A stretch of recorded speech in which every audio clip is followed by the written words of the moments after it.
The Pranit, Yes, sir. can you hear me? Yes, sir. Yes, sir. What about others? They have to join immediately to the class. They are joining still. Yes, sir. Within 5 minutes, they'll join. Okay, okay.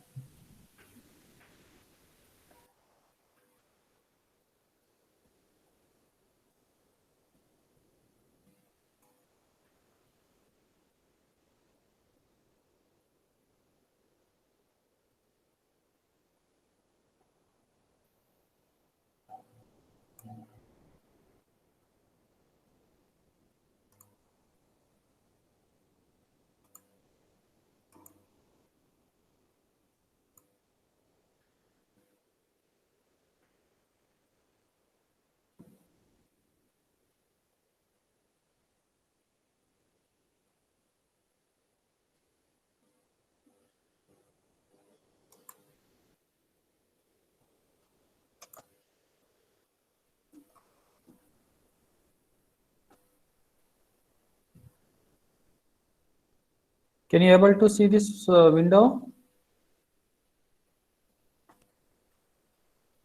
Yes, sir. So last class we just discussed about that digital frequency meter. How you are going to measure the unknown frequency using digital frequency meter? So using simple AND gate also we can measure it. If you consider this two input AND gate, so to one of the input of the AND gate to the one of the input of the AND gate, just we are passing one pulse, and one more input, a train of impulses we are passing, which is high frequency signal. So the number of impulses which is passed through a pulse of 1 second during this time period, so which determines the unknown frequency of the input signal, right? So this is the how do you measure? F is equal to n by t, right?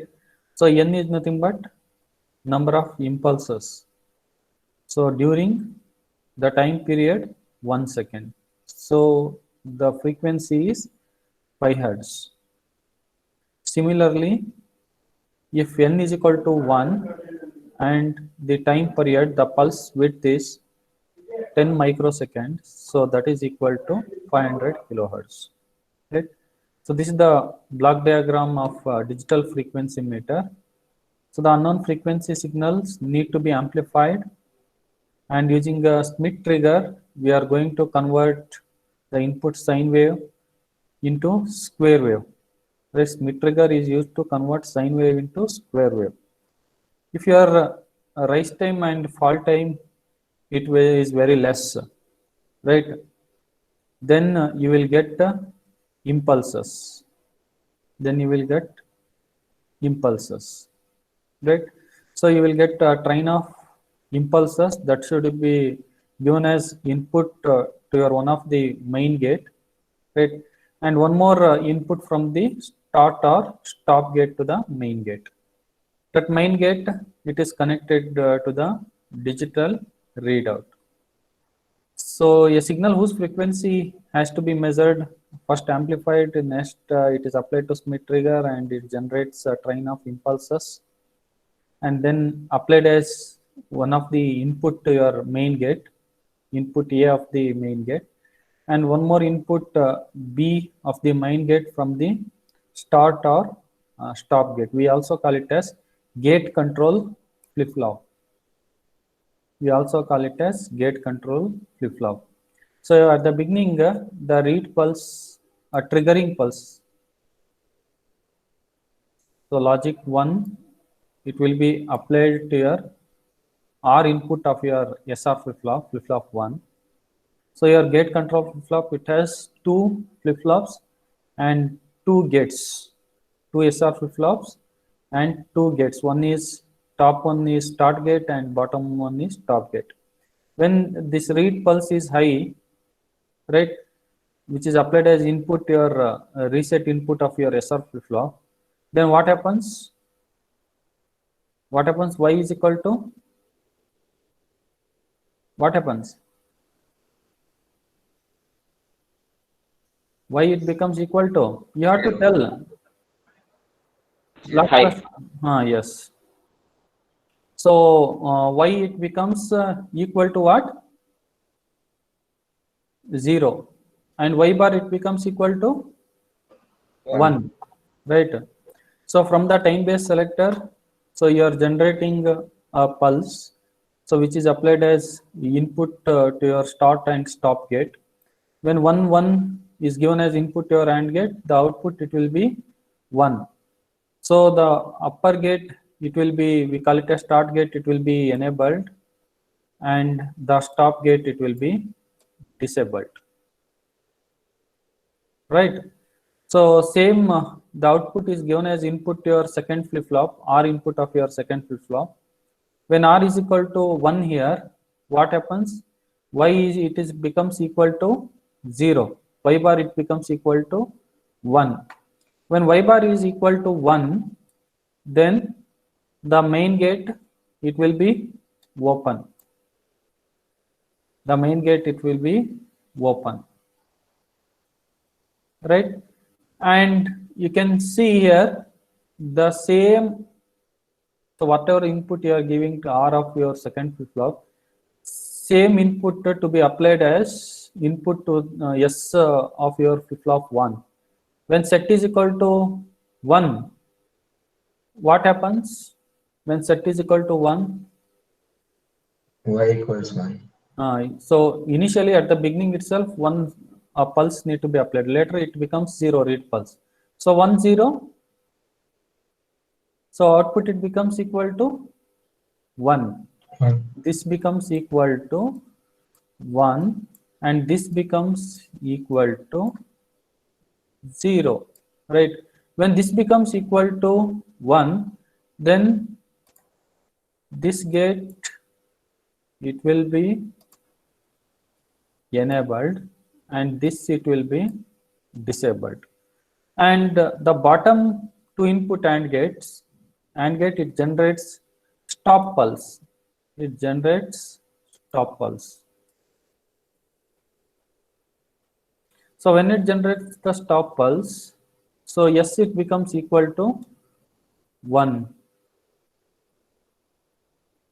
When S becomes equal to 1, so output it becomes Y is equal to 1, and then this becomes equal to 0. Till that time period, right, when it becomes equal to 0, till this time period T, how many clock pulses or impulses from the Smith trigger it is passed through the main gate, it is applied to the counter starts counting, and it produces its output on unit display unit. Right? Understood? Understood. And the number of counts of the counter with respect to the time period T, it helps us to measure the unknown frequency. Understood this one? All of you? The second time I have explained this one. Right? Shall I go ahead? All of you have understood? How many of you have joined the class?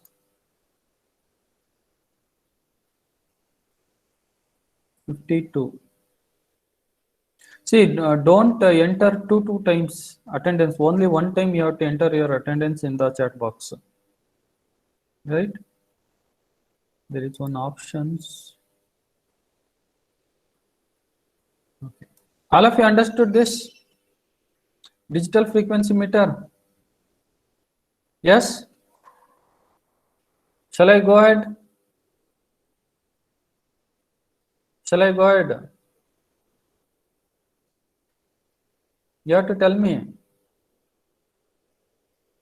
Yes, sir. Yes. So explanation is there. I will share notes today, these notes. So you just go through it. Next, internal, we will look at the internal structure of time-based selector. Using time-based generator, we are giving as input to this start and stop guess. So now we will look at this internal structure of this time-based selector.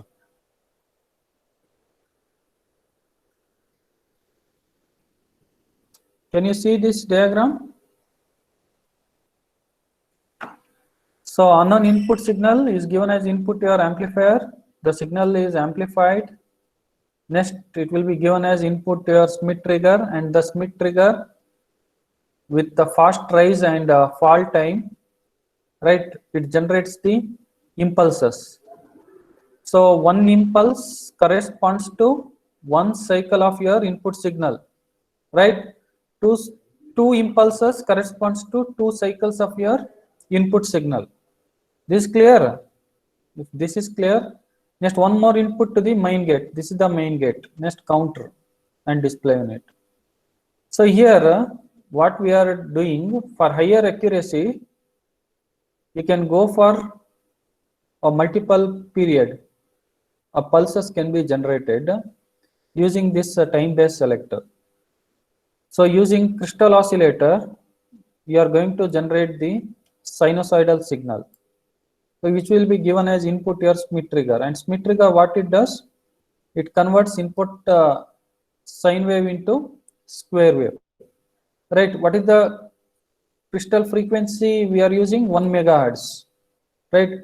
If you want to measure its time period, 1 by 10 power 6, which is equal to 1 microseconds time period it generates. This is multi-position switch. When this multi-position switch, if it is connected here, right? So it generates a 1 microsecond pulse it generates, which is given as input to your gate control flip-flop. Again, if it is divided by 10 again, using decade divider assembly, we call it a decade divider assembly.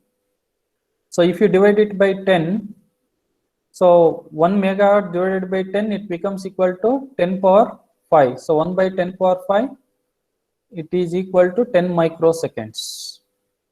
If this multi-position switch, if it is connected here, it generates a pulse with time period 10 microsecond. So here t it becomes equal to 10 microsecond.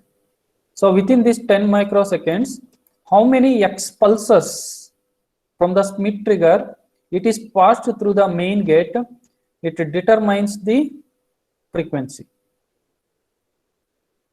Understood?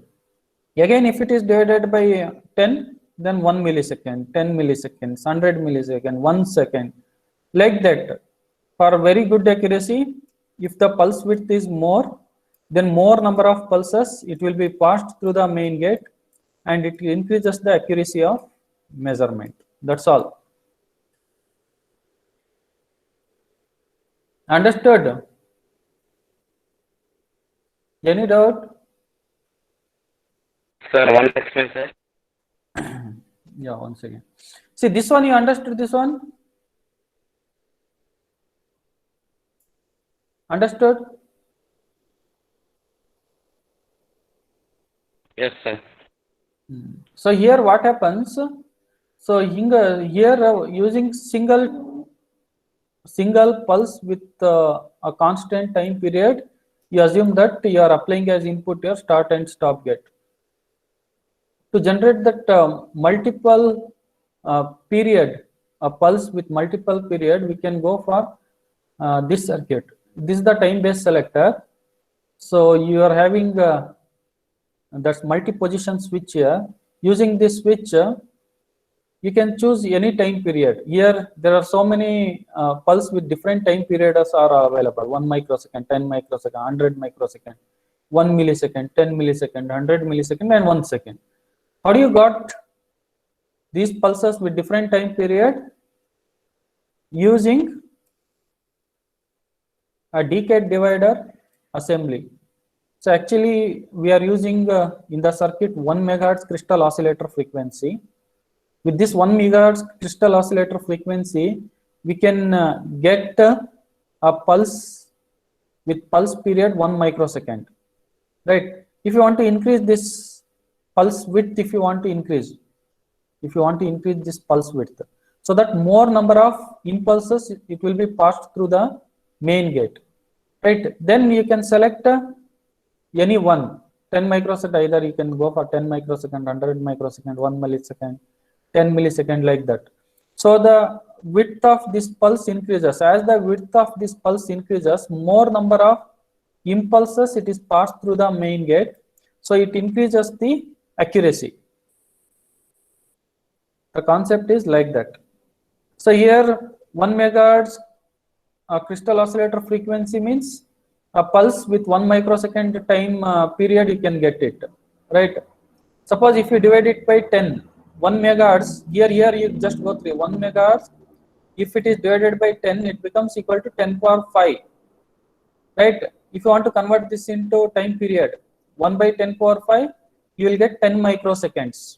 So here you will get 10 microsecond. Again, if you divide it by 10, then 100 microsecond. Again, if you divide it by 10, 1 millisecond. Next 10 millisecond. Next 100 millisecond. Like 1 second. From 1 microsecond to 1 second time period, you can increase. Why you want to increase? To get good accuracy, good accurate value, you can increase, right? Understood? And this diagram you can see, if f is equal to 1 megahertz, right? If 1 megahertz means the time period is 1 microsecond. From here to here, time period is 1 microseconds, right? So like that, so if you increase the time period t up to this, if the impulse, whatever from the Smith trigger you are generating from here to here, if it is 1 microsecond, like that, how many pulses it is passed through this time period t? It is like that. Understood? Yes, sir. So which is high frequency here? High frequency, this is high frequency signal, and this is the low frequency signal. From the gate control flow, what you are getting, you are low, it is low frequency, it is high frequency. So how many pulses it is passed through this time period t? So which measures the unknown frequency. So from the main gate, right, the number of pulses which is passed through the main gate, it will be counted using a counter, right? And that will be helpful for measuring the unknown frequency signal. Understood this one? Shall we go next? Yes, sir. Yes.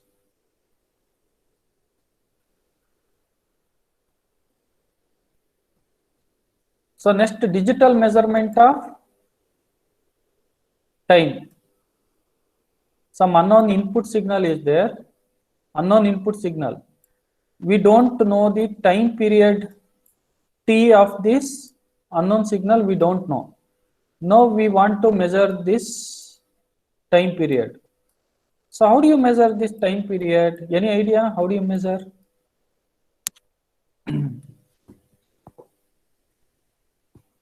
How do you measure this time period?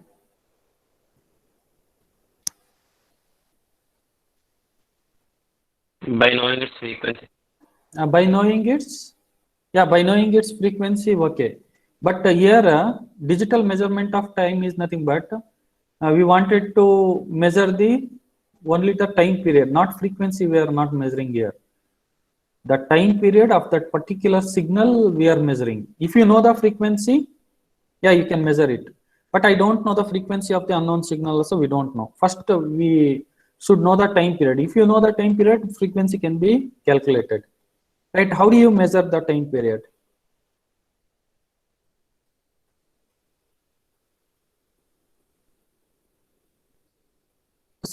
this digital measurement of time period, so this is very much useful to find out the time elapsed between starting and ending of the event.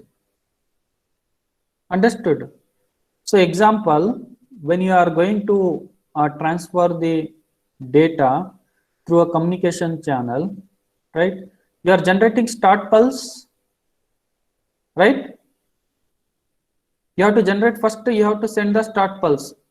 So to indicate that the receiver to make sure that we are transmitting next the data. Next stop pulse we have to transmit. Why we need to transmit the stop pulse? Which indicates that this is my end of the frame. So before transmitting the data, you need to send start pulse. After transmitting the data, you have to send the stop pulse. So between the start and stop pulse, how much time it is been elapsed. So that can be found using this digital measurement of time period. Not only this, so in so many other applications, so between two events, what is the time interval? If you want to measure it, you can measure it using this digital measurement of time period. So usually what we'll do, first we'll send the start pulse. So can you see this diagram? So later I will come to the block diagram. First what I will do at the beginning, I will send the start pulse to open the main gate. Right. So how do you send the start pulse? To the input 1, I will just send the start pulse. Right. So at end of this cycle, from input 2, I will send the stop pulse. So this one is considered as event 1 and this one is considered as event 2.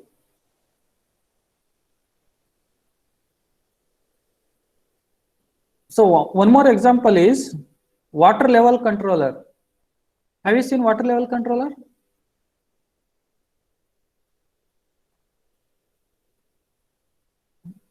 Have you seen water level controller?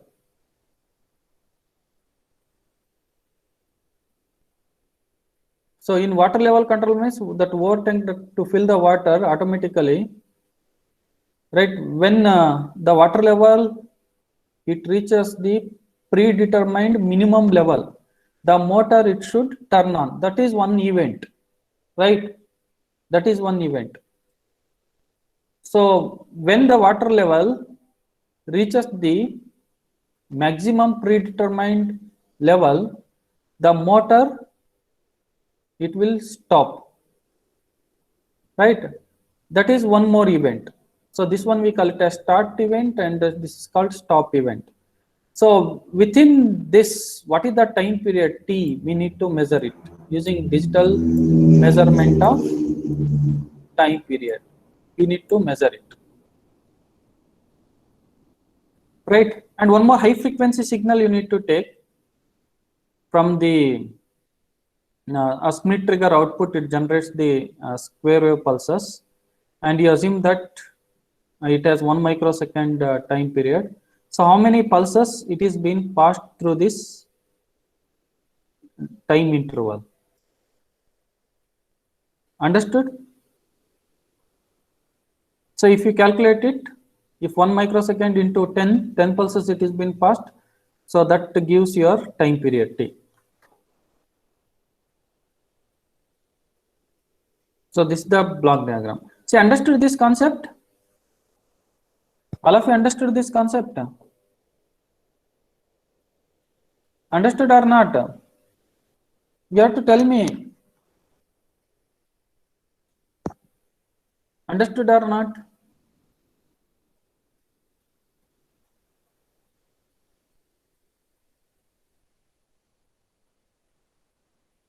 Sir. Understood? Sir, that start pulse and stop pulse, I understood, sir. Something little high frequency signal we have to send, that I don't understand. That one you will understand through this diagram, right? So we are using this 1 megahertz crystal oscillator, right? Frequency. So which is high frequency signal, and whatever the input we are giving, we call it a low frequency signal. Understood? High frequency signal. So it generates sinusoidal, the Schmitt trigger, it converts this sinusoidal input into square wave. Then decade divider assembly. So what it does, again it will reduces its, what it does, you tell me, divided by 10 if you do it. It is Frequency it decrease. frequency, it will be decreased.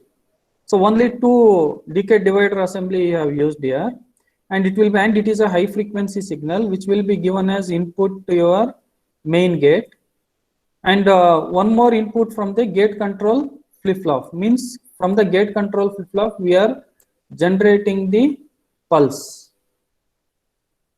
a certain time period t. So what it is, you assume this is the time period, this one.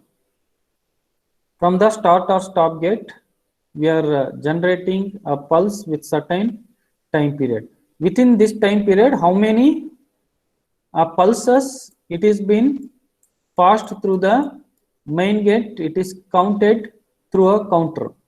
So that decides the input signal time period t.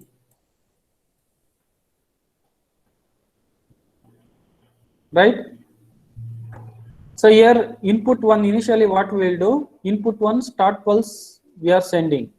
The same signal with you have to invert it, and you are applying as input 2 to the attenuator and amplifier. So the Schmitt trigger, what it does, it converts this sinusoidal into square pulse, and this also sinusoidal into square pulse. So it generates the start pulse and it generates the stop pulse. Within this time period, the gate control flip-flop, one pulse it will be generated with certain time duration t. Within this time duration, how many pulses it is been, how many impulses it has been passed through the main gate, it will be counted. Right? Suppose 1 microseconds. So 1 microseconds into 1000, you say 1 microseconds into 1000, it generates some time period, right? Then if you want to measure the frequency of this, 1 by 1000 microsecond, which is equal to 1 kilohertz.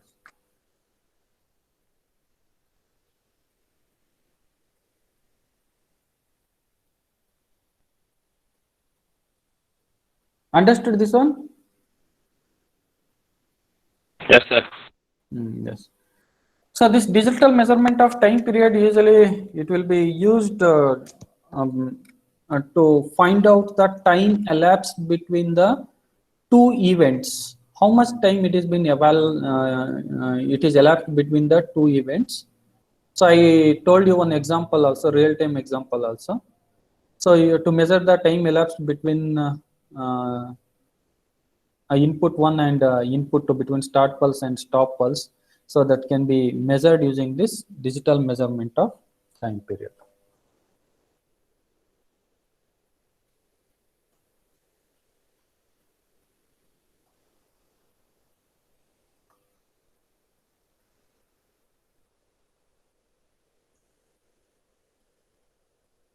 See, same thing here.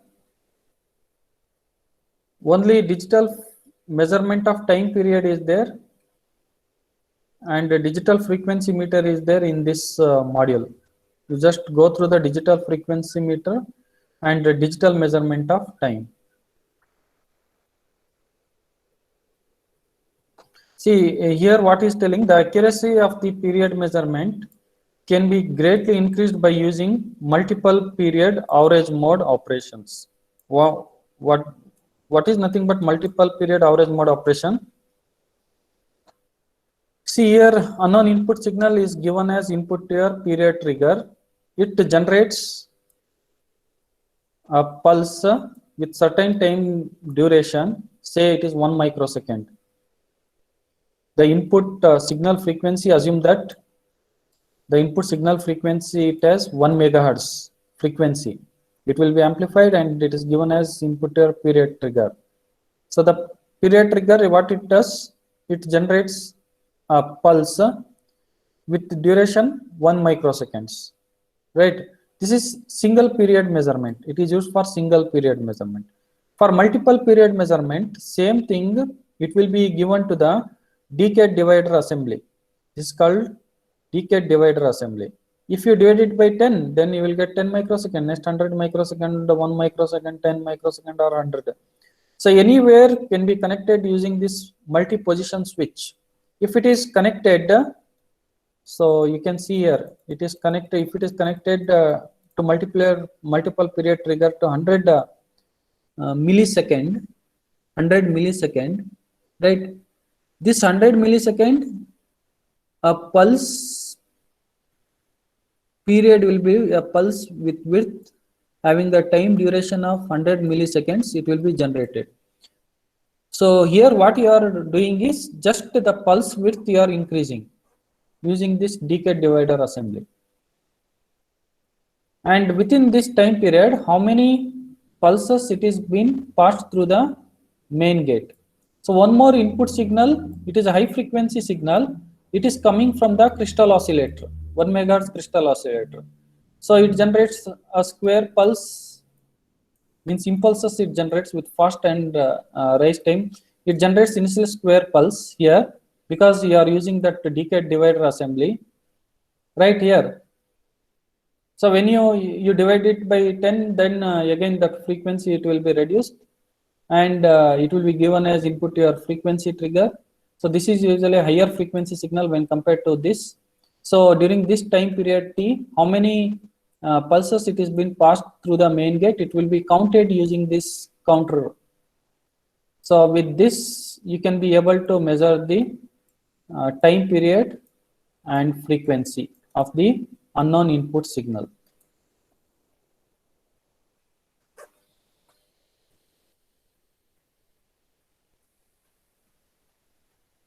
This is the same thing I have explained, this one earlier.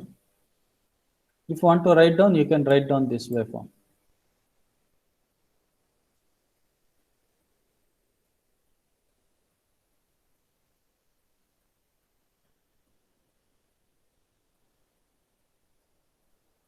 So from the crystal oscillator, if you are generating a pulse with period 1 microseconds, so how many pulses it is being counted using a counter during this time period T? So which calculates the time period of the unknown input signal. So from this we can compute the frequency F. That's all. You have to concentrate, that's all in this module. So I will share this module, you just go through it. If you remember this block diagram in exam, no need to study the theory part. If you look at this block diagram itself, you can explain it. Right? This is very important. Understood? It is both are very simple, digital frequency measurement and digital time period measurement. Understood? Shall I go to signal generator? Function generator is left. I have to teach that one. Shall I go ahead? Yes, thank you. So how many of you have joined the class? 52. So strength of your class total? See, from today I will maintain hard copy attendance. So at the end of my class, I will call your ASN number. So total strength is 62. So 10 students are absent today.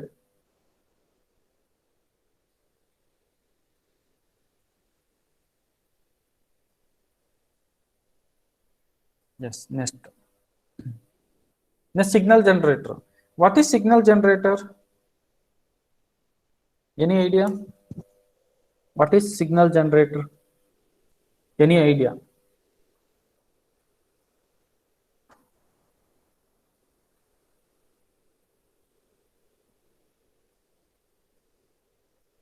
Have you used a function generator in any laboratory?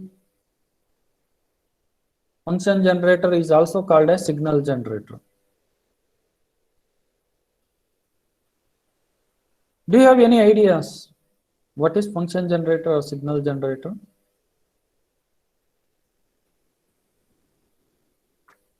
You have not used a function generator anywhere in any laboratory? Sir, If we you have must used, give some tell me. inputs, sir. According to that, it will generate the signal. So signal generator or function generator can be used for testing purpose. For testing purpose, if there is any component in your big circuit, if any component, if it is damaged, if you want to debug that error, right, or to find out the fault, right, we can use signal generator. So signal generator is nothing but what the main function of the signal generator is to generate the different signal. So it can generate sine wave, a square wave, rising ramp, falling ramp, and in the modern laboratory type signal generator, it generates the radio frequency wave also, AM, amplitude modulated wave, and the next frequency modulated wave also it generates.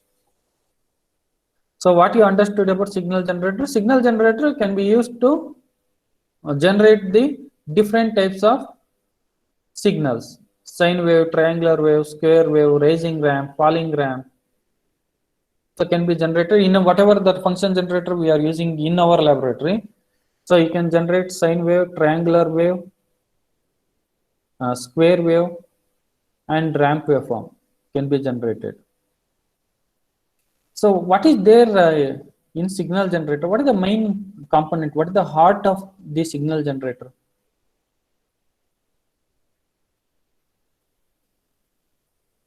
So if I ask you the question, what is the heart of your cathode ray oscilloscope? What is that? What is that? Oscillator. Yes, in signal, the heart of the signal generator is oscillator. And heart of the CRO is cathode ray tube. Right.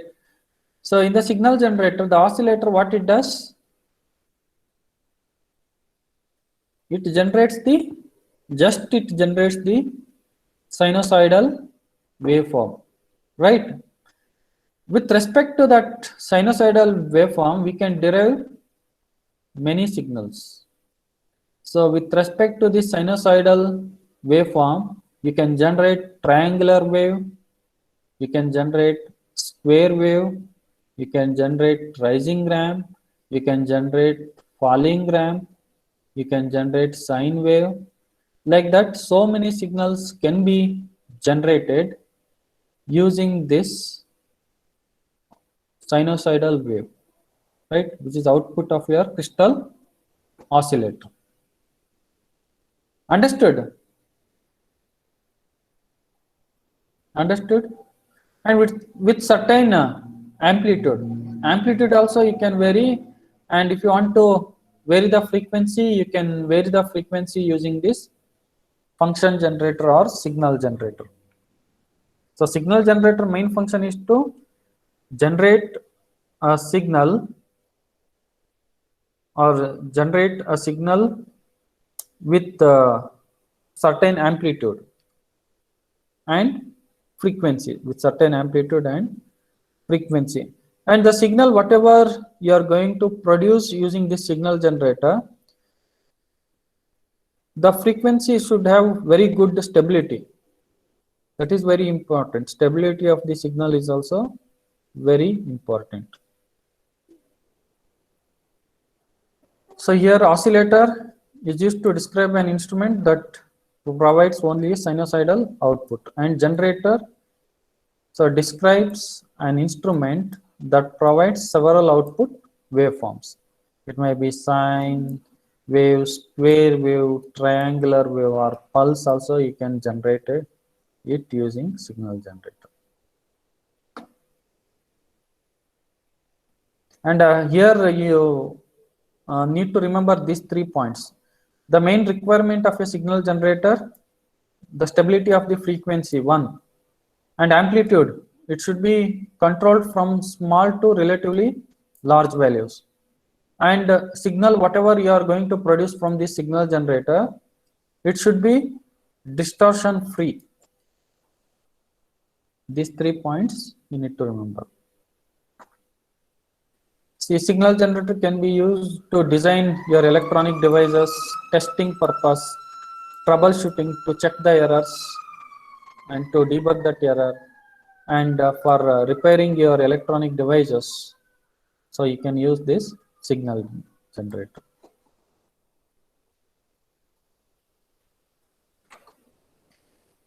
So just I will explain this basic standard signal generator.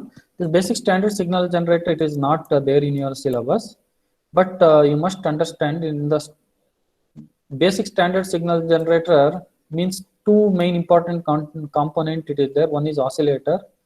The stability of the frequency, it depends on your oscillator, and the amplitude level, whatever you are going to control from low level to permissible level maximum. So that depends on your design of your attenuator. That's all. So here this point you just note down. The accuracy of frequency, stability, and freedom from distortion, it depends on your design of the oscillator, while amplitude depends on the design of the attenuator. This is very important. So now you got idea what is a signal generator or function generator, what is the function of the function generator, and what are the main applications of your signal generator. So that much you understand what are the main components which are there in your signal generator. Just one attenuator and oscillator. So with respect to that, we can derive so many signals can be derived. So for that you need additional circuitry. So that one we'll discuss next. Right? Understood?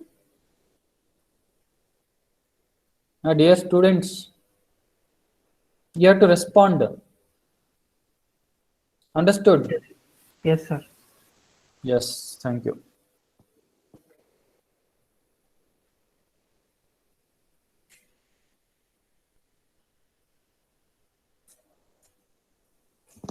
See, just I will give you this one example, but this is not there in syllabus. This standard signal generator. Just I will give you one example. Standard, using this standard signal generator, you can generate the RF wave, radio frequency wave. Either you can generate AM or FM.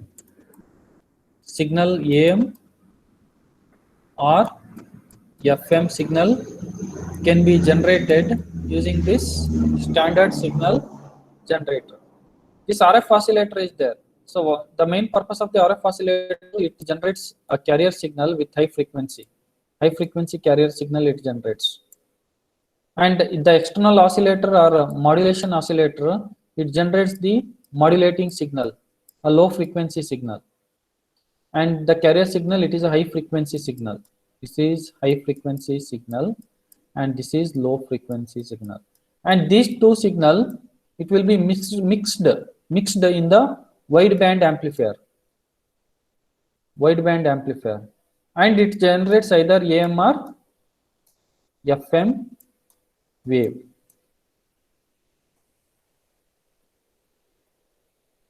Understood this concept?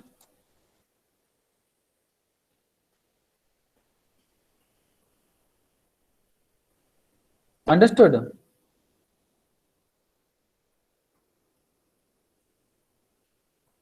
So next class we'll discuss this function generator.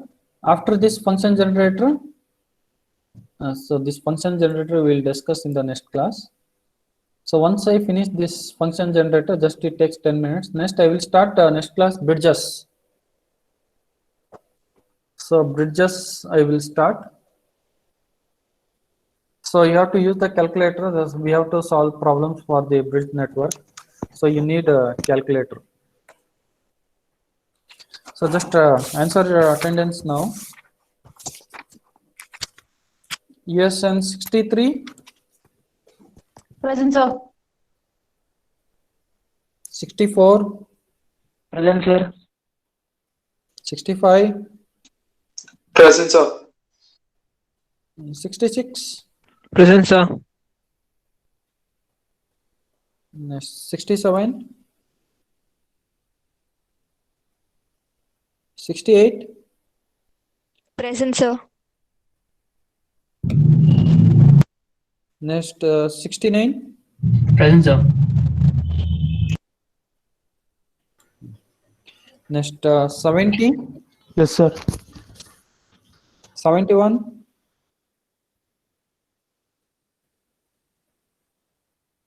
72, Present, sir. 73, Present, sir. 74, Yes, sir.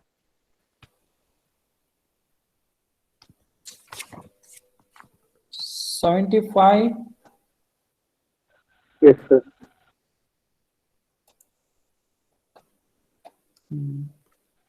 Yes, sir.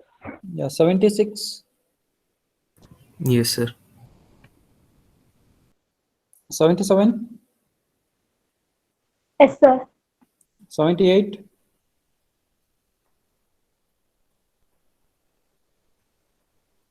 79, Present, sir.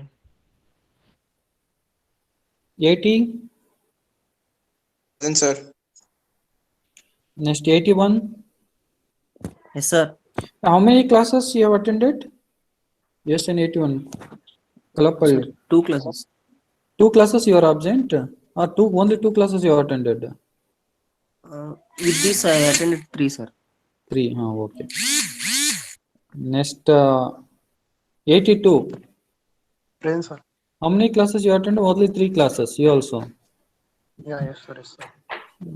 Okay. Next USN 83, Yes, sir. 84, Present, sir. 85, Yes, sir. 86, Present, sir. 87, USN 87, 88, 89, Present, sir. 90, 91, Present, sir. 92, Present, sir. 93,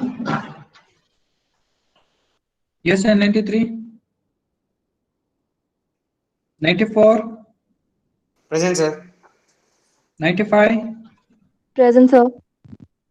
96, 97, Present, sir. 98, Present, sir.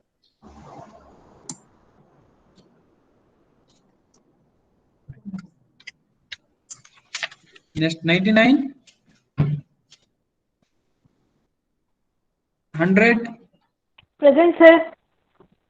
101, 102, Present, sir.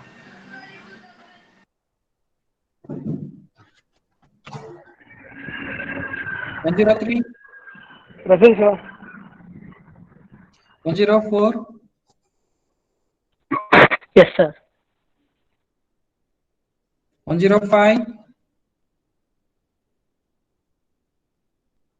106, Present, sir. 107, Present, sir. 108, Present, sir. 109, Present, sir. 110, Present, sir.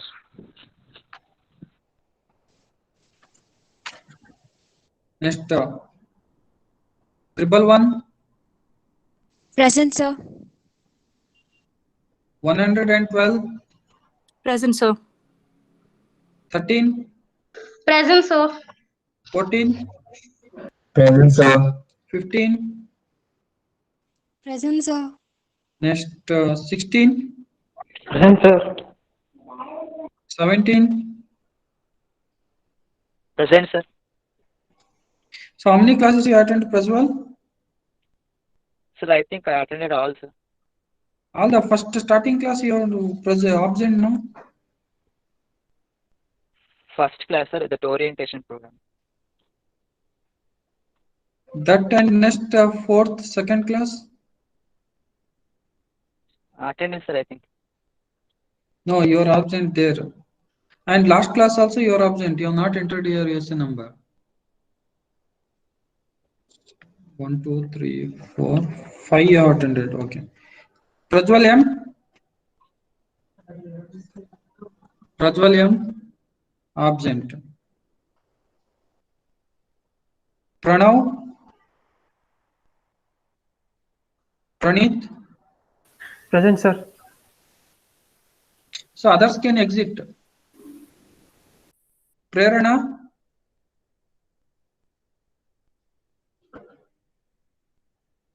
Prince? Present, sir. How many classes you attended, Prince? Sir, all classes.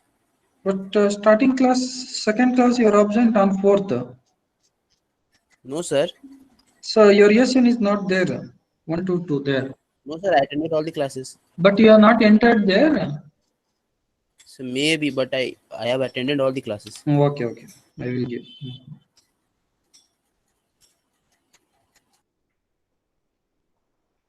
Next 123, Present, sir. 124. Present, sir.